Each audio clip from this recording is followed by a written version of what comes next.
Jumpa lagi dengan saya Eros Perwita di channel The Investor, channel yang mau pas tentang dunia saham. Nah, sebelum kita membahas materi inti di video ini, saya ingin menyampaikan lagi teman-teman sekalian, saya membagikan 5 tools analisa saham secara gratis dan tanpa syarat. Teman-teman tinggal download saja di website saya yaitu theinvestor.id, atau teman-teman tinggal klik linknya di dalam deskripsi di video ini. Nah, tools tersebut biasanya saya gunakan untuk analisa saham ya. Jadi teman-teman juga bisa manfaatkan, di situ juga ada video tutorial penginputannya.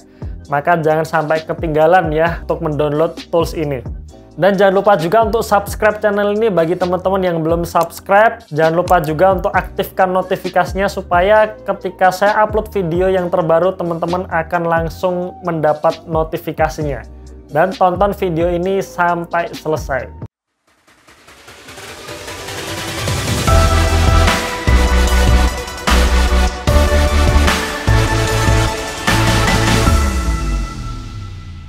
Kalau kita bicara mengenai sektor yang paling terdampak terhadap pandemi COVID-19 seperti sekarang ini, kalau menurut saya ada 3 ya. Yang pertama adalah sektor penerbangan, yang kedua adalah sektor pariwisata, dan yang ketiga adalah sektor hotel dan restoran. Menurut saya 3 sektor ini yang paling terdampak dengan adanya pandemi COVID-19 seperti yang terjadi sekarang ini. Nah, bicara mengenai sektor penerbangan, kita bicara mengenai saham Garuda Indonesia atau saham dengan kode emiten GIAA. Nah, GIAA ini kita tahu ya teman-teman sekalian, sejak IPO sampai sekarang harganya belum balik ya. Alias kalau teman-teman pegang saham ini sejak IPO, berarti sampai sekarang ini belum BEP. Lalu kira-kira siapa saja yang dia rugi atau nyangkut di saham ini ya? Tentunya selain masyarakat, karena kalau masyarakat sudah pasti nih kita masuk ke dalam grup nyangkuters di saham GIAA ini. Nah, siapa saja pemilik mayoritasnya saya tampilkan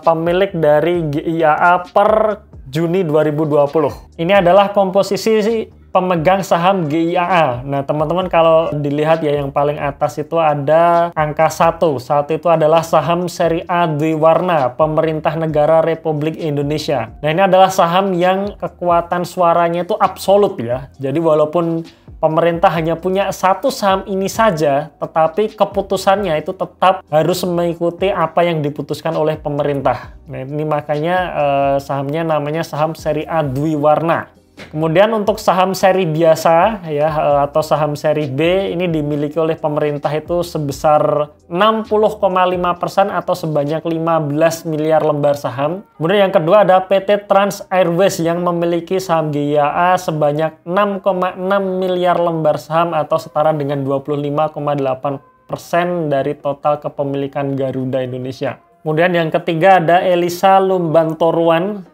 Beliau memiliki 968.000 lembar saham Garuda, dan juga ada Arya Perwira dan juga Muhammad Rizal Pahlevi yang masing-masing memiliki saham GIAA ini sebanyak 14.000 lembar saham dan 6.000 lembar saham. Sisanya atau kepemilikan di bawah 2% yaitu masyarakat ya, termasuk kita-kita yang mungkin masih pegang saham GIAA ini masuk dalam kepemilikan di bawah 2% ini, yaitu sebanyak 3,5 miliar lembar saham atau 13,6%.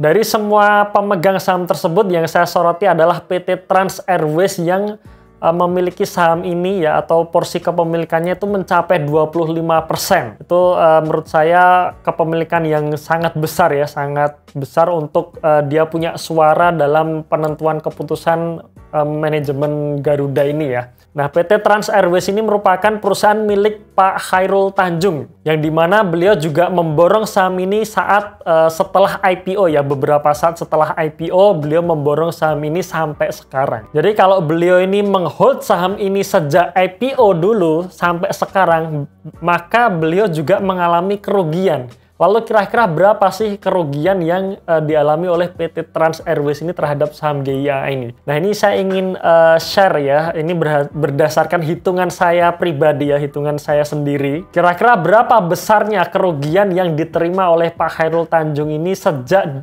beliau menghold saham GIAA ini? Nah, ini saya sudah merangkum harga maupun pergerakan dari saham GIAA ini sejak IPO sampai sekarang. Teman-teman silahkan lihat di slide berikut. Nah, ini adalah sejarah IPO Garuda Indonesia atau GIAA. Tahun 2011, Garuda akhirnya memutuskan untuk IPO dan menawarkan 6,3 miliar lembar saham. Saat itu harga IPO-nya di 750. Sayangnya dari 6,3 miliar lembar yang ditawarkan ke publik itu hanya 3,3 miliar lembar saja yang terserap oleh market. Maka sisanya menjadi tanggungan para penjamin emisi. Yang saat itu penjamin emisinya ada 3, yaitu PT Bahana Sekuritas, PT Dana Reksa Sekuritas, dan PT Mandiri Sekuritas. Artinya saham yang tidak laku tersebut harus dibeli oleh mereka di harga 750. Kemudian di tahun 2012, Pak Khairul Tanjung melalui PT Trans Airways memborong sisa saham yang tidak laku atau sebanyak 2,4 miliar lembar saham di harga 620. Kalau kita hitung-hitung itu senilai 1,5 triliun rupiah. Dan saat itu kepemilikan PT Trans Airways di Garuda ini sebesar 10,8%. Yang artinya kerugian yang harus ditanggung oleh penjamin emisi yaitu 750 dikurangi 620. Atau sebesar 17% ya. Jadi ibarat cut loss itu 17%. Kemudian di tahun 2014 GIA melakukan right issue sebanyak 3,2 miliar saham ya. Di harga right issue-nya saat itu dipatok di harga 460. Dan lagi-lagi Pak Khairul Tanjung melalui PT Trans Airways memborong 2,5 miliar lembar saham. Sejak memborong saham di tahun 2014 tersebut, kepemilikan PT Trans Airways terhadap Garuda Indonesia menjadi 25,9% atau beliau menghold 6,7 miliar lembar saham. Nah, ini kalkulasi harga average ya yang saya hitung kira-kira saja ini ya. PT Trans Airways memiliki saham GIA di harga 535. Jadi di harga 620 kemudian dirata-ratakan atau ditambahkan 460, kemudian dirata-ratakan ketemu angka 535 per lembar sahamnya. Dan posisi Juni 2020 seperti yang saya tampilkan di awal ya dalam laporan keuangannya, kepemilikan PT Trans Airways di GIA masih sebesar 25,8% atau masih 6,7 miliar lembar saham. Jadi belum berubah. Oke, ini adalah kalkulasi profit atau loss PT Trans Airways di saham GIA. Katakanlah harga average-nya kita anggap Rp500 per lembar saham. Dengan kepemilikan 6,7 miliar lembar saham, maka total investasi PT Trans Airways ini di GIA sebesar 3,3 triliun. Kemudian harga saham GIA di tanggal 4 September 2020 ditutup di harga 252. Berarti total nilai valuasi saham GIA di PT Trans Airways adalah sebesar 1,6 triliun. Berarti PT Trans Airways membukukan floating loss sebesar 1,7 triliun. Dan saham GIA ini belum pernah bagi dividen sejak IPO. Bisa Anda bayangkan ya teman-teman sekalian, floating loss-nya itu 50%. Bahkan sampai sekarang ya beliau belum menjual satupun saham Garuda ke pihak lain ya. Kalau saya searching di beritanya pun beliau juga mengatakan beliau tidak akan menjual saham Garuda Indonesia ini. Nah itu kalau beliau, pertanyaan adalah bagaimana jika itu terjadi pada Anda gitu ya. Anda sudah menghold saham begitu lama sampai floating loss-nya masih 50%. Kira-kira masih Anda pertahankan atau tidak ini ya. Lalu bagaimana sih kinerja dari Garuda Indonesia sendiri? Ya pastinya sih kinerjanya tidak bagus ya, apalagi di saat pandemi COVID-19 seperti sekarang ini. Nah ini saya tampilkan sekilas mengenai laporan keuangan GIA per kuartal 2 2020 ya. Silahkan lihat di gambar berikut. Nah ini adalah laporan laba ruginya posisi Juni 2020. Nah, teman-teman bisa lihat di 3 pos ini ya. Yaitu pendapatannya turun cukup drastis ya, yaitu sebesar 80% dari 2,1 miliar dolar di posisi Juni 2019 kemarin tinggal hanya sebesar 900 juta dolar. Kemudian untuk laba bersihnya ini juga turun sangat drastis ya, dari tahun 2019 kemarin masih laba 23 juta dolar. Per posisi Juni 2020 ini Garuda Indonesia membukukan rugi bersih 723 juta US dollar.